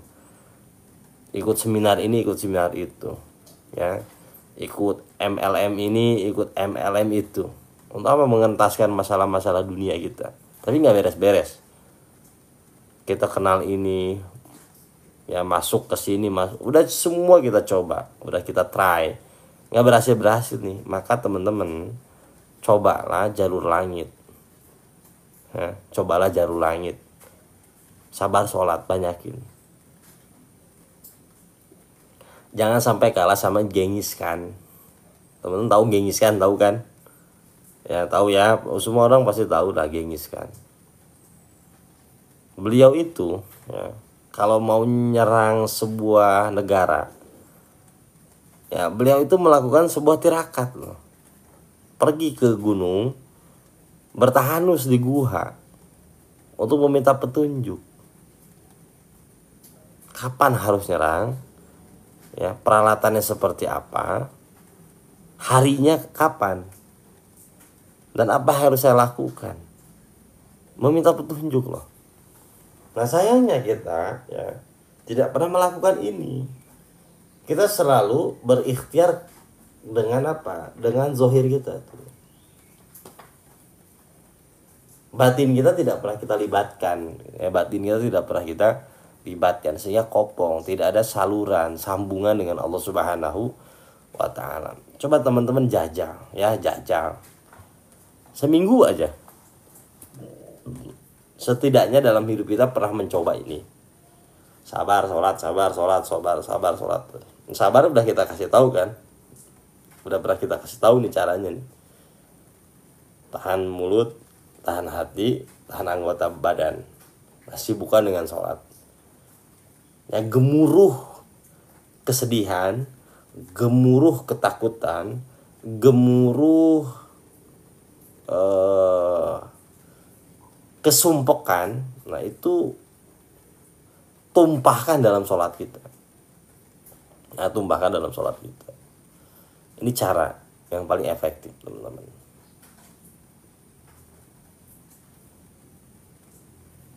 Ya, kalau sholat lima waktu kewajiban, ya sholat lima waktu mah nggak usah teman-teman dapat musibah, ya emang kewajiban kan gitu. Sholat sunnah, sholat malam, lakukan sholat tobat, nih, baca istighfar di sepertiga malam. Udah saya kasih juga kan cara sholat tobat itu seperti apa, istighfar seperti apa, kan udah tuh lakuin. Ya kan, saya hanya memberikan resep, teman-teman yang minum obatnya. Mau diminum apa enggak tuh obatnya? Kalau enggak ya nggak bakal sembuh-sembuh. Saya kok ngaji di NK nggak ada perubahan. Pertanyaannya diminum nggak obatnya? Jangan sampai nyalahin majelisnya.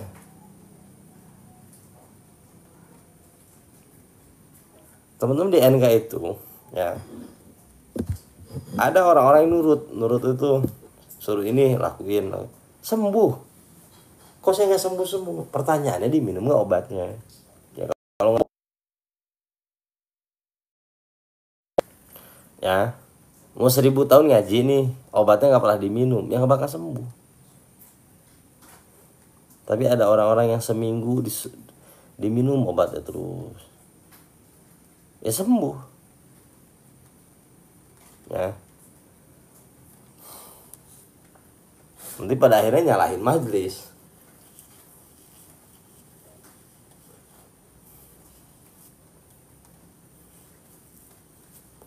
Kok saya ngaji, ya, ngaji tidak ada dampaknya. Pertanyaannya diminum nggak obatnya? Resepnya kan udah kasih. Soal obat itu resep, sabar resep kan, terus makom syukur resep juga yang kita kasih, sholawat resep juga. Jadi minum nggak? Ya.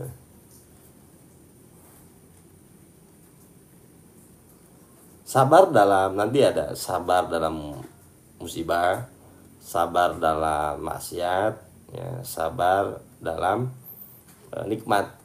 Sabar itu dipakai di semuanya. Dan yang paling susah itu sabar dalam mendapatkan nikmat. Itu paling susah. Bisakah kita ketika kita mendapatkan nikmat, kita masih tetap sama seperti yang dulu?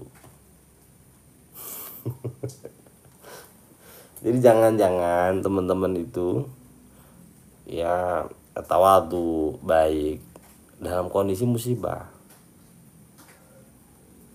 Tapi kalau dalam kondisi punya, apakah masih sama dengan seperti dulu yang pernah aku kenal, kan gitu.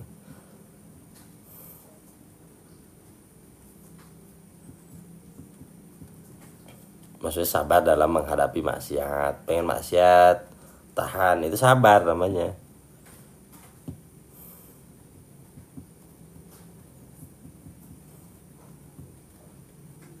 Ya kan? Laki-laki ini kan ujinya saat dia punya kan. Saat nggak punya, wah luar biasa baiknya, perhatian, dibentak-bentak sama istrinya, samina wa atona kan. Ya mah, ya mah. Tapi lagi punya beda, ya beda tuh biasanya.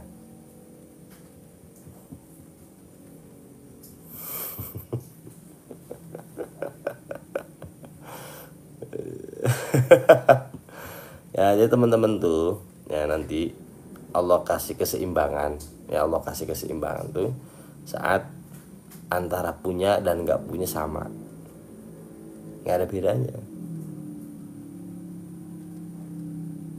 sama aja gitu.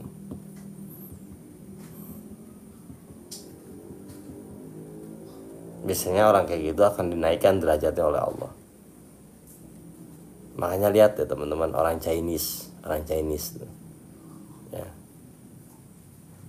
dia punya nggak punya tuh sama, mukanya, pakaiannya sama itu. Beda sama orang Sunda, beda sama orang Betawi, beda sama orang Bekasi. Ya, punya dikit tengil, punya dikit tengil udah. Orang Depok ya sama. Pala lu gua bayarin gitu kan. Kalau lagi ngambek nih, punya duit kita, pala lu gua bayarin kan gitu, asik aja ngomong. Tapi lihat orang Chinese tuh biasa aja, biasa aja tuh, biasa aja gitu, nggak gimana. Banyak orang Sunda punya duit dikit kawin lagi, itu penyakit ya. Punya duit dikit kawin lagi.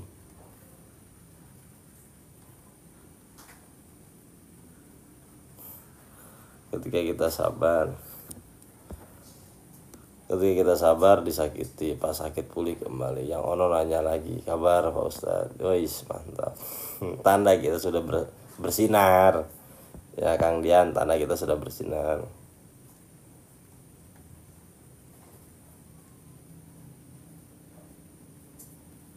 Pak Ustadz, pas banyak uang sering berantem sama suami, pas gak banyak uang malah akur.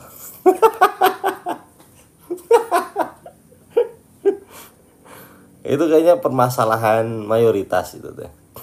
Permasalahan mayoritas. Nih, karena uang itu energi ya. Bagi laki-laki ini apalagi, uang tuh energi. Saat gak punya duit di hadapan istrinya tuh kayak budak di hadapan sang raja. Samina wa atona. Ya, iya mah, ya siap salah mah. Iya, siap salah mah. Siap salah.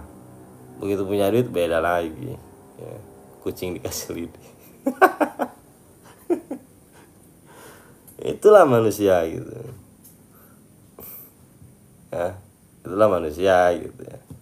Teman-teman, ya jangan kayak gitu lagi ya. Wah, wis kapok. Ya, tetap bersahaja, apapun yang terjadi tetap bersahaja, tetap merendah. Mau punya duit nggak punya duit sama aja gitu. Human being.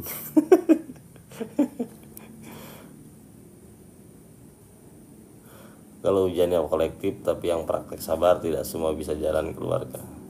Ya betul, seperti itu.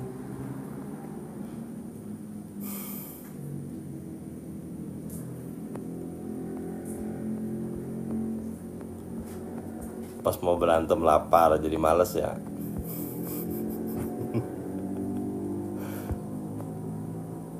Acuk supaida. Siap, alhamdulillah. Udah bersinar malah mau dijadiin yang kedua. Masya Allah. Wis mantap.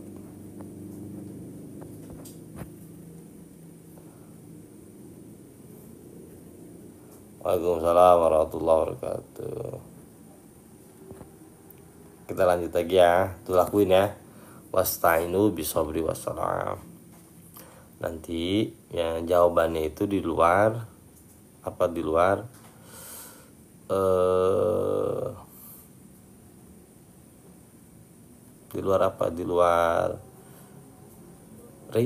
rasional kita gitu, di luar dari jangkauan kita. Itu biasa jawabannya kayak gitu.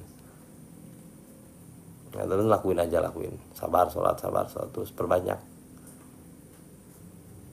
Di luar nurul betul.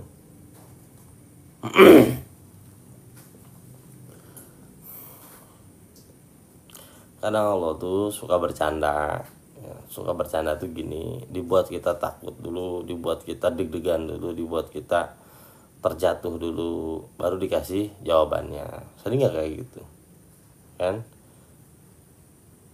Teman-teman, yang tadinya kita khawatir berlebihan sehingga menyebabkan diri kita tidak elok dilihatnya kan gitu ya, sekarang rubah gitu.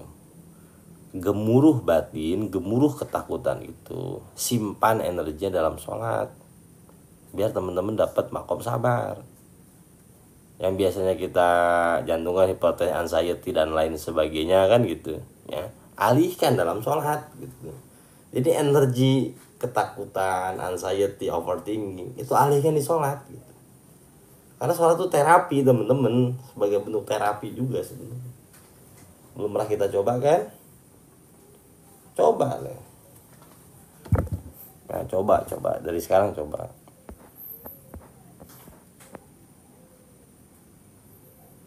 Kenapa saya setiap melakukan dosa suka kontan dibalas sama Allah dengan musibah? Ya bagus atuh, bagus. Ya, jadi apa namanya? Langsung dibersihkan, ya langsung dibersihkan.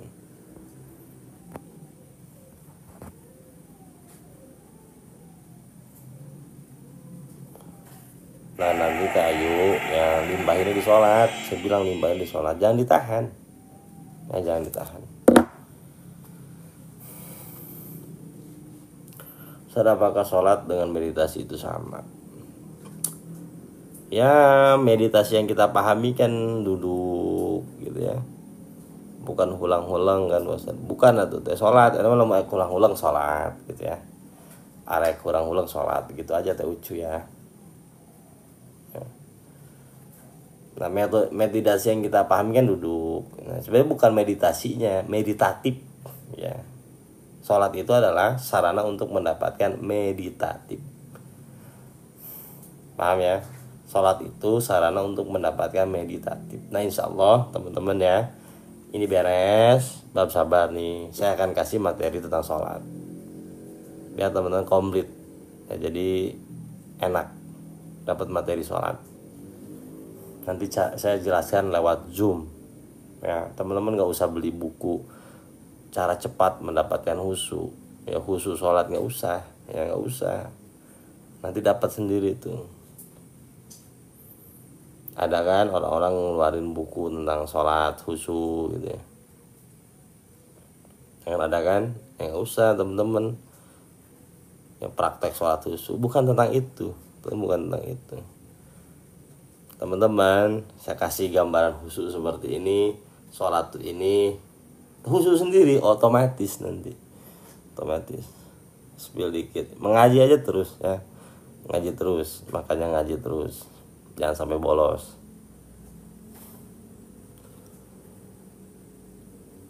Materinya saya kasih di Zoom. Nah, ya memang sholat khusyuk itu bukan dibaca kok. Pas dulu di hari Sabtu ya, nanti ya hari Sabtu aja, hari habis zuhur ya, pas pakai batik ya, jadi nggak pakai Zoom, nggak pakai TikTok langsung, jadi yang hari Sabtu ngaji dapat tuh ya.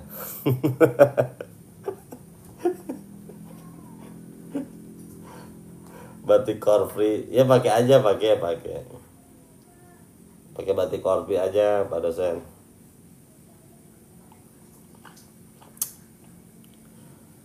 Ya teman-teman mau baca nih. Udah Ferry paling bisa emang manas-manasin callback ya, enggak di YouTube enggak. Jadi teman-teman nih baca misalnya ya, beli buku cara cepat khusyuk ya, nggak bakal khusyuk, nggak dapat khusyuk, nggak dapat khusyuk.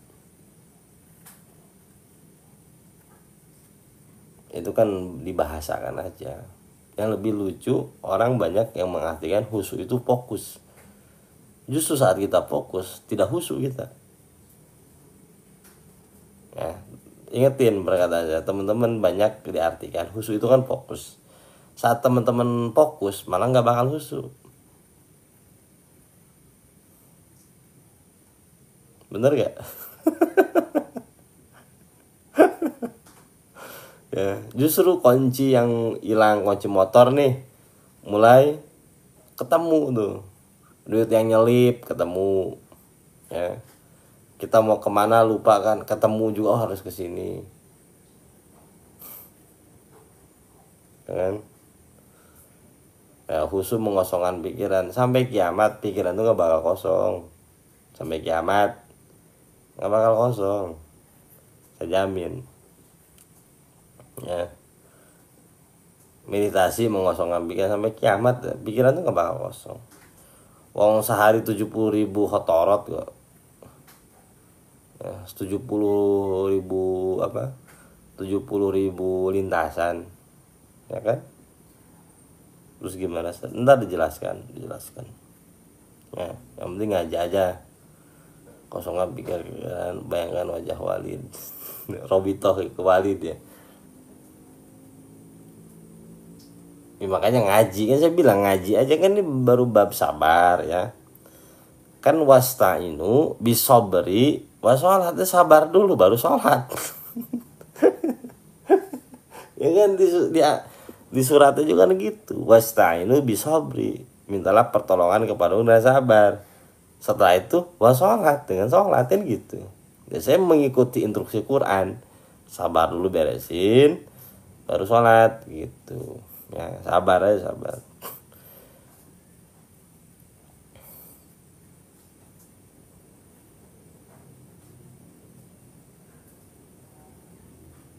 Oke, udah ngaji aja terus, ya kan?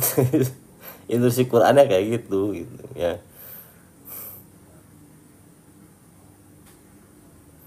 Ya, karena ya nanti khusyuk itu berkaitan dengan sabar. Nah, jadi teman-teman nih, khusyuk itu berkaitan dengan sabar. Nah, makanya nanti dijelaskan lah. Nah, nanti dijelaskan loh.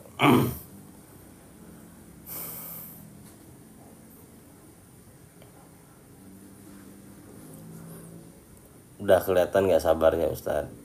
Saking banyaknya masalah itu. Ya, saking banyaknya masalah. Saking banyaknya masalah, bingung masalah apa yang harus saya tanganin gitu ya. Terlalu banyak, datangnya bergerombol gitu. Ini apa duluan ya gitu. Nah, kita lanjutin teman-teman ya. Siap. Ayat berikutnya nih. A'udzubillahi minasyaitonirrajim. Walanabluwannakum hatta na'lamal mujahidina minkum wassabirin. Walanabluwannakum, dan pasti akan kami uji mereka. Hatta, sampai. Hatta itu adalah harful ghayah. Sampai kapan sih ujian kita berakhir? Na'lamal mujahidina minkum, kami mengetahui di antara mereka siapa sih yang bersungguh-sungguh, wassabirin, dan di antara mereka siapa yang bersabar. Jadi teman-teman ya, ini pakai tawil ya, tapi tidak mengurangi maknanya. Ujian yang kita dapatkan ya akan keluar dalam diri kita, ya, tuh ya. Sampai kapan? Sampai kita bersabar. Jadi ketika kita sudah dapat sabar, ya ujian itu akan berakhir, diganti dengan ujian yang baru. Jadi kalau kita belum mendapatkan sabar, ya ujian kita akan itu lagi sebenarnya. Datangnya itu lagi, masalahnya yang sama. Karena remedial. Diremed gitu. Masalahnya sama dengan bentuk yang berbeda, tapi sama. Sehingga kita menjadi manusia-manusia yang rendah. Ya loping betul. Itu lagi di hair namanya. Ya kan gak enak. Sedangkan rumus kehidupan adalah begini. Semakin tinggi masalahnya, semakin tinggilah derajat dirinya. Semakin rendah masalahnya, semakin rendah juga derajat dirinya. Ya. Manusia rendah dan manusia tinggi itu hanya dilihat dari masalahnya sebenarnya. Nggak mungkin HRD dikasih masalah-masalah office boy, itu nggak mungkin. Dan office boy tidak mungkin dikasih masalah-masalah HRD. Gaji HRD dengan gaji office boy itu berbeda. Jadi semakin tinggi masalah kita, sebenarnya gajinya makin gede, rezekinya makin gede. Semakin rendah masalah kita, ya rezekinya sedikit. Ya teman-teman semua, kalau pengen dapat rezeki yang banyak sebenarnya ya, harus siap dengan masalahnya yang banyak.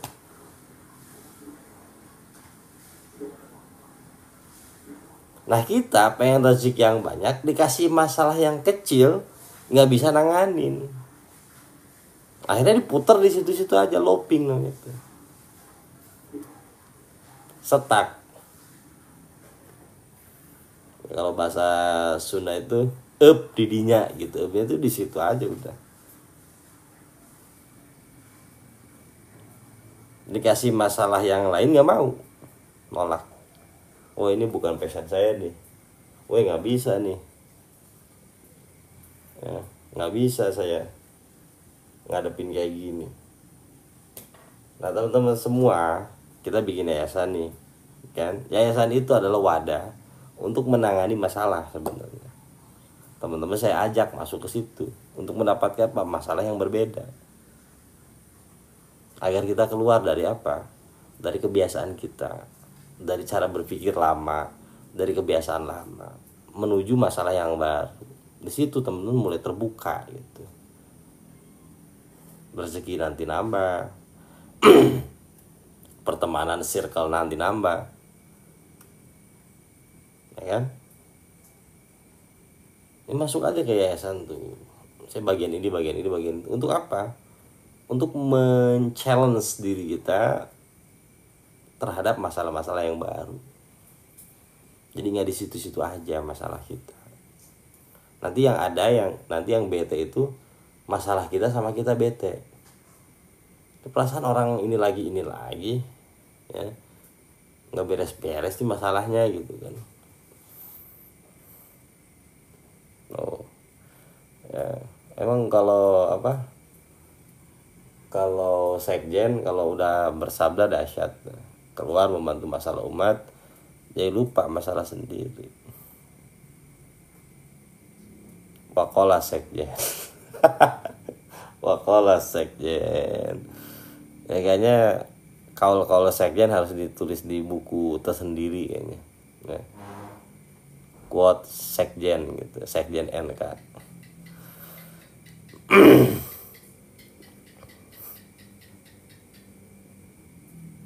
Nah, itu surat Muhammad ayat 31. Ya. Wal ayatu fil amri bisabri, dan ayat-ayat yang berkaitan dengan sabar, wa bayani fadlihi, dan yang menerangkan tentang keutamaannya, kasiratun ma'rufatun, itu amat sangat banyak dan sudah kita ketahui bersama. Jadi tinggal teman-teman diperdalam lagi, dielaborasi lagi tentang apa? Ayat-ayat yang berkaitan dengan sabar. Nah itu baru kita bahas dari sabarnya saja kan. Dan insya Allah akan kita bahas nanti, tinggal kita bahas tentang hadisnya ya. Jadi teman-teman semua, saya berharap kita Riyadhus Shalihin ini dimiliki ya. Ini dimiliki biar apa? Biar berkah rumah kita. Ada perkataan-perkataan Rasulullah yang ada di rumah kita, dan kitab ini yang memang akan kita bahas terus menerus ya. Jadi buku pegangan kita Riyadhus Shalihin itu. Nah insya Allah nanti kayaknya besok hari apa, Jumat ya. Jumat kita masih ngaji ya, masih ngaji tentang sabar ya. Kayak sabar 2 minggu tuh nggak cukup. Nah 2 minggu cukup lah insya Allah ya. Nanti sabar beres baru kita bahas tentang sholat ya. Nanti sholatnya saya kasih di Zoom ya, dikasih di Zoom. Nah sampai sini ada yang mau ditanyakan dulu, monggo silahkan. Sebulan.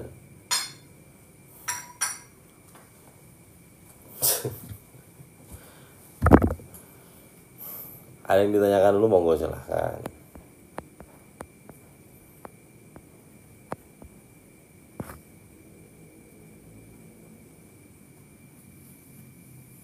Yang nggak datang tanggal 12 dikasih. Enggak kayaknya. Itu khusus untuk yang datang aja. Untuk yang datang aja. Boleh dilanggar. Ya di musola boleh.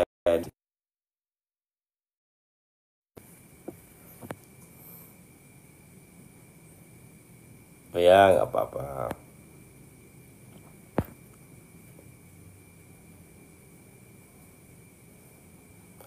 Cara ngadepin orang yang kalau marah bersambung kayak sinetron gimana, Ustaz? Saya biasanya sih ya, kalau saya biasa pribadi nih, untuk orang-orang seperti itu saya lebih baik hindari, karena saya sadar saya nggak sabar gitu ya.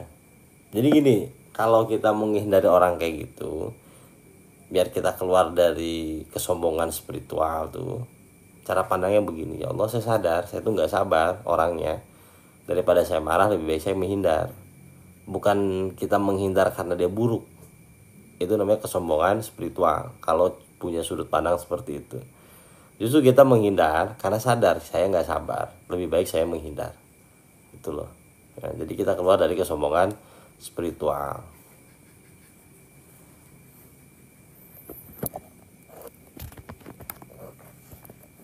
Ada lagi teman-teman?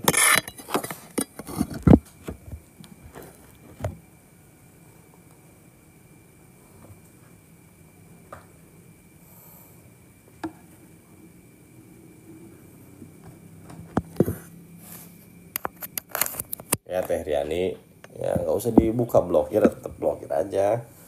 Cuman kita memang tidak ada apa-apa gitu.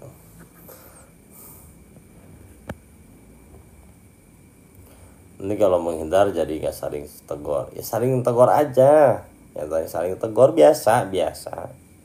Cuman kamu tidak bisa mendapatkan aku yang dulu gitu, paham gak sih? Oke saya maafkan, saya lupain, tapi mohon maaf kamu tidak bisa mendapatkan aku yang dulu.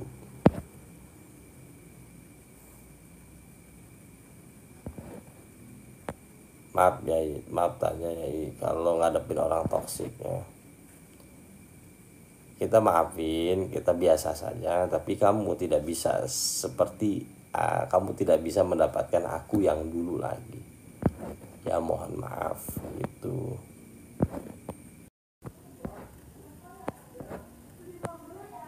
Yaudah teman-teman ya, saya akhiri dulu ya. Saya mau mengevakuasi keluarga saya dulu ya. Oke, mohon doanya biar aman-aman. Oke ya, kaget saya.